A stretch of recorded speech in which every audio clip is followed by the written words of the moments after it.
Except for the fact that the place is probably being haunted by the ghosts of the nuns that died there. I'll have it cleansed by a senora. In the meantime, I need you to appoint Claudius Blossom, Sheriff of Riverdale. Protected, believe that you will be forged. Only through the fire can we be cleansed and leave our past behind.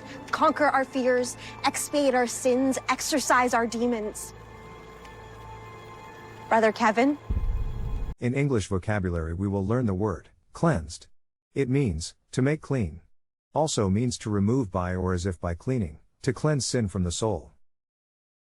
Pay attention to the pronunciation. The first one is the word represented using the International Phonetic Alphabet.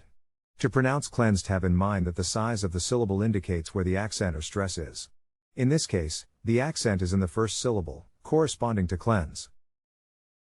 Below are other ways to pronounce it. Now, let's see how cleansed is used in real life. Only through the fire can we be cleansed and leave our past behind. I'll have it cleansed by a senora. Take the test at accent101.com to find out si sabes inglés o hablas inglés.